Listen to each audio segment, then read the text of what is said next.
If you know the mafia from the movies, you probably associate La Cosa Nostra with its reign of terror against other humans.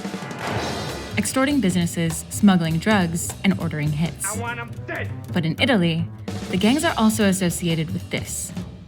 Brindisi wrestling dogs, cane corsos, and of course, pit bulls. All bred for their viciousness, and for what was once the mafia's most lucrative business, dogfighting. Police say that dogfighting brought in $500 million a year for mafias and smaller gangs by 2000. And law enforcement, for the most part, let it happen. The country only added jail time as a penalty in 2004, but the threat of 3 years in prison only temporarily stopped the show. Now, like most forms of entertainment, it's moved online. Just when I thought I was out, they pulled me back in. And the mafiosos who you'd think would be out joyriding in their flashy cars are actually spending their time on computers, making Facebook groups to organize matches. Viewers can place bets that range from 250 to 10,000 euros, depending on the breed and size of the dog.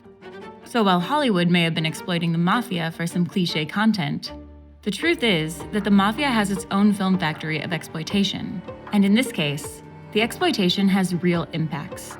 Trainers put dogs in isolation, on strict diets, and even on drugs. Before a fight, they dope the pups up on a steroid for bodybuilders. These dogs step into the ring looking rugged.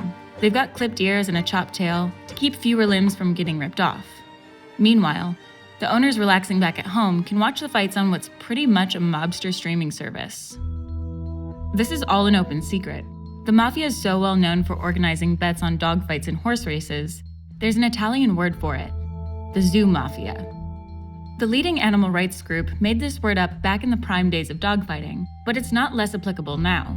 In their 2020 report on zoo mafia, they write that demand for the cruel sport persists because a new generation of gangster kids thinks it's cool. For them, it's strictly recreational and like going to the cinema or disco. And in 2019, the same rights group recorded a 5 to 10% rise in dogfighting complaints. I don't believe that we only have positive feelings and we're just made of good ingredients. There is a lot of cruelty that goes through the history of humans.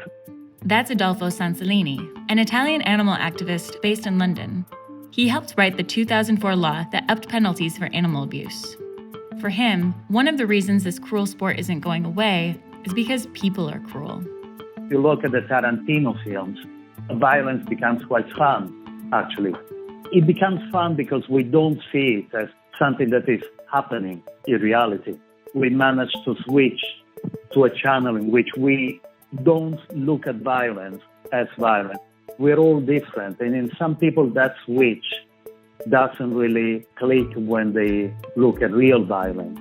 So violence becomes a form of entertainment. It remains a form of entertainment like it was in the past. It's true. Romans have been coming out to see dogfights since the gladiator days, but we're not so far removed. Netflix put Goodfellas back on its roster right in time for quarantine. Why else would we so religiously stream mafia movies, except to watch old men kill each other? Martin Scorsese is rich because we gave him our money. We pay for tickets to sit in theaters and watch Scarface do this, and The Godfather doing this, and the whole budget-breaking cast in The Irishman do this. Because we want to. The movies are a safe place to ingest the violence we crave to see.